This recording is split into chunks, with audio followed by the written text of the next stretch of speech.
Oui, parce qu'il y a beaucoup de volatilité aussi, en dehors de l'or, sur l'or noir, le pétrole, qui était au-delà de 70 dollars le baril en fin de semaine. On est autour de 65, 66 au moment où je vous parle. Bonjour Patrice Geoffron, Bonjour, comment allez-vous? bien et vous? Très bien, content de vous retrouver, professeur à l'Université Paris-Dauphine, membre du Cercle des économistes. C'est vrai qu'on a eu des menaces répétées de la part de Trump sur ses possibles frappes américaines sur l'Iran. Maintenant, Trump nous dit espérer ne pas avoir à en arriver là. Résultat, l'Iran a indiqué hier s'attendre à ce qu'un cadre pour des négociations avec les Américains soit finalisé dans les prochains jours. Ça reste, on parlera après du pétrole, un gros revirement de Donald Trump qui avait comme montré le gros bâton avec son armada de navires, hein. Oui, il nous a habitués à ça dans différents domaines, et y compris récemment avec le Groenland. Donc de ce point de vue, le fait qu'il y ait de la menace, c'est de bonne guerre avec beaucoup de guillemets, évidemment. Le fait qu'il y ait du wait and see, c'est de fait assez logique dans ce contexte. En ayant à l'esprit, et ça nous ramène très directement au pétrole, que s'il devait y avoir un conflit dans cette zone, on se retrouve voilà, à proximité du détroit d'Ormuz où passent à peu près 20% des barils qui font l'objet de transactions au quotidien. Et là, on a un prix du pétrole qui est du jour au lendemain ferait fois deux, hein. Donc c'est évidemment une menace géopolitique de premier rang. Trump le sait, les autorités iraniennes le savent également. Et c'est peut-être ça aussi qui lui fait peur, parce qu'un pétrole à 150 ou 140 dollars, pour les élections de mi-mandat, ça serait compliqué maintenant, encore plus pour Trump, hein. Alors évidemment, c'est pas terrible parce que ça correspond absolument pas à la promesse qui a été faite, hein, qui est assez faramineuse de dire, voilà, sous Biden, vous avez eu un prix à la pompe de 3,5 dollars le gallon, Alors et le on va gallon, le descendre. gallon c'est 3-4 litres, je sais plus le... Oui, c'est ça, c'est l'ordre de grandeur. Donc c'est des prix qui évidemment sont plus bas que ceux qu'on peut connaître en Europe et Ça c'est notamment sûr. en France. Et lui a promis de les faire descendre très sensiblement sous les 3 dollars, ce qui n'est pas le cas, et d'aller vers 2 dollars, ce qui n'est pas le cas. Donc évidemment, tout ce qui peut tirer vers le haut et à proximité, à quelques encablures des mi-termes et dans un contexte de doute sur la rationalité de la politique économique de Trump va pas dans le bon sens. Donc c'est les raisons pour lesquelles on peut douter qu'il appuie sur le bouton pouvant conduire à un conflit direct avec l'Iran. Hmm. Donc on a un président américain qui souffle le chaud et le froid donc depuis quelques jours sur l'Iran. Juste, c'est quoi son objectif dans le fond? Encore une fois, c'est faire tomber le régime des mollahs, c'est avoir un accord sur le nucléaire iranien. Certains ont dit que c'était carrément pour couper l'accès au pétrole iranien, enfin pour les Chinois. Est-ce que c'est quoi son objectif là-dedans?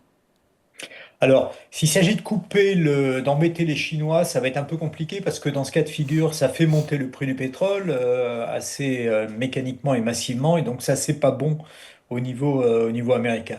Donc, je pense qu'il y a un premier objectif un peu cafouilleux, hein, il faut bien dire, qui est d'essayer de réguler le nucléaire iranien.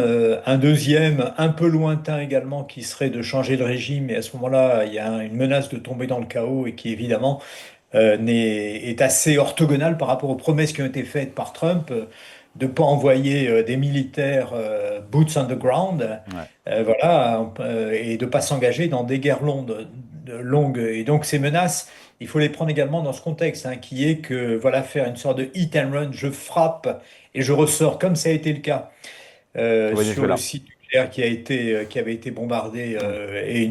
et de faire de cette manière une démonstration de force, comme ça a été le cas par ailleurs au Venezuela. Et bien à ce moment-là, évidemment, comme le dit Trump lui-même, ça fait de la bonne télé. S'il s'agissait d'aller au-delà et de devoir se confronter non seulement au terrain, mais potentiellement au chaos, c'est pas en ligne à ce qui a été promis à la base électorale MAGA. Donc cette désescalade, Patrice Geoffron, des tensions avec l'Iran, c'est ce qui explique le reflux, parce qu'on a une grosse volatilité quand même sur le pétrole, entre 60 et 70 dollars, avec ce retour à 65, ça manifeste, enfin c'est là pour entériner le fait que les choses se calment pour le moment en tout cas. Voilà, si on regarde les tendances pour 2026, il y a un consensus assez large sur le fait que on a un marché qui est surproducteur. Notamment parce que Trump, à nouveau, il a convaincu, il est allé voir l'Arabie Saoudite en disant, moi j'ai fait la promesse d'avoir un prix à la pompe qui soit bas, et donc je ne comprends pas que vous ne produisez pas plus. Et donc dans ce contexte, et puis pour préserver par ailleurs ses parts de marché, eh bien l'OPEP a plutôt augmenté sa production, et à un moment où d'autres zones du monde, le Brésil, le Guyana, produisaient plus. En revanche, ce qui n'a pas marché du côté de Trump, pas du tout, c'est le drill baby drill, de dire, venez investir aux États-Unis ou de renforcer les investissements des majors aux États-Unis pour forer plus, ça marche pas. Parce que pour que ça puisse marcher, il faudra avoir un prix du baril qui soit assez élevé, au-delà de 70, 80 et durablement, parce que ça coûte plus cher d'extraire du pétrole aux États-Unis. Or, dans le même temps, comme Donald a fait la promesse à sa base électorale que le prix à la pompe serait bas. Eh oui. Voilà, il ne peut pas promettre à la fois un prix à 50 et un prix à 80. Il faudrait du 80 pour les investisseurs, il faudrait aller vers 50 pour pour avoir un prix à la pompe qui soit un argument fort en termes d'électoral, mais on ne peut pas avoir les deux, c'est pas possible. Non, ce n'est pas possible. Mais juste l'an dernier, le pétrole avait baissé déjà de 15%.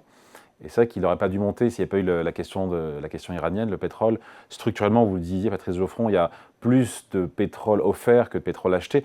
J'ai lu sur le premier trimestre, je crois que c'est 4 millions de barils jour d'écart entre l'offre et la demande. C'est beaucoup, hein. Oui, c'est ça, c'est l'ordre de grandeur. Il y a des évaluations qui varient entre 2 et 4 millions, mais qui de fait sont toutes convergentes sur le fait qu'on est sur un marché dans lequel il y a une abondance d'offres. Et tout ça se combine également avec le bazar qui est mis dans l'économie mondiale. Et à la pression sur les tarifs et ce caractère chaotique des décisions qui ont été prises depuis près d'un an maintenant par les nouvelles autorités américaines. Eh bien, évidemment, ça n'est pas favorable à une dynamique de croissance mondiale qui soit fortement soutenue, et notamment en Chine, qui est un importateur évidemment particulièrement important de pétrole. Une autre incertitude, j'en terminerai par là sur ce point, vient s'ajouter, c'est l'accélération de la décarbonation, notamment via le véhicule électrique en Chine, et qui fait peser des incertitudes sur la demande à moyen long terme de pétrole. Et il n'est pas impossible qu'on soit à quelques encablures d'un pic de demande pétrolière. Et donc, dans ce contexte de dire on va investir des centaines de milliards, par exemple 150 milliards potentiellement au Venezuela, évidemment, ce serait un pari très très risqué économiquement. Donc, s'il n'y avait pas le dossier iranien, le pétrole serait plus bas. Pas beaucoup plus bas, mais en tout cas plus bas. Voilà, tendanciellement, toute la politique qui est impulsée par cette administration américaine tend à faire baisser le pétrole, le prix du baril, mais comme dans le même temps on a un facteur de tension géopolitique, eh bien on peut se retrouver en présence de différents conflits, notamment au Moyen-Orient, qui conduisent à un pic transitoire, mais potentiellement violent. Voilà, dans le cas de figure, il pourrait y avoir un blocage du détroit d'Ormuz. Ouais.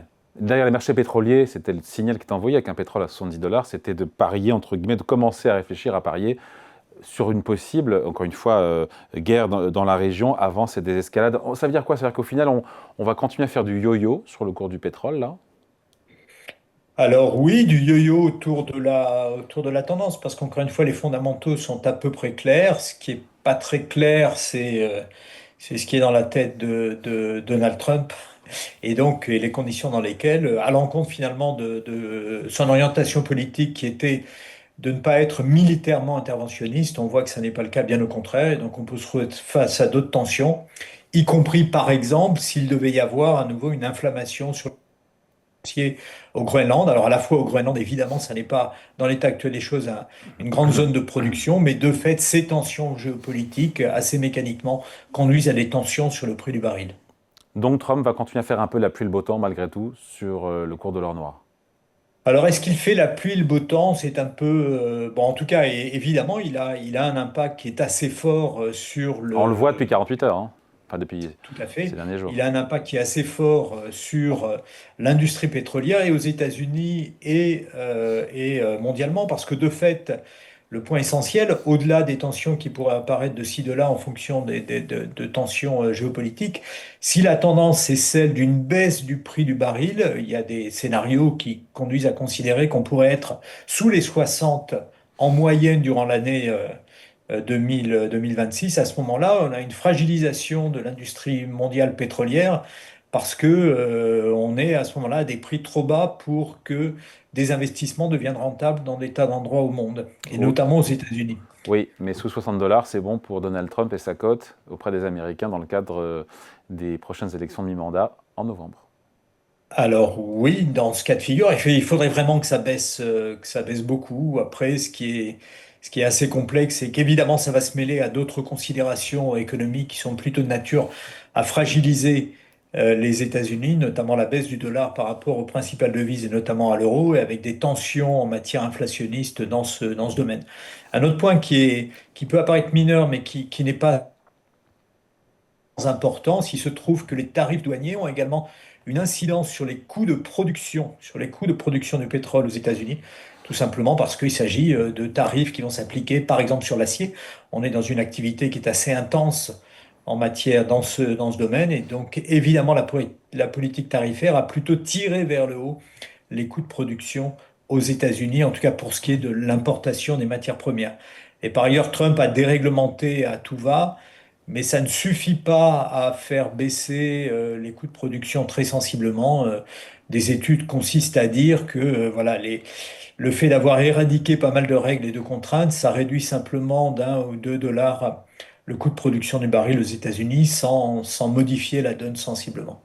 Allez, merci beaucoup. Explication signée Patrice Geoffron, professeur à l'Université Paris-Dauphine et membre du Cercle des économistes. Merci à vous, à bientôt. Avec plaisir. À bientôt.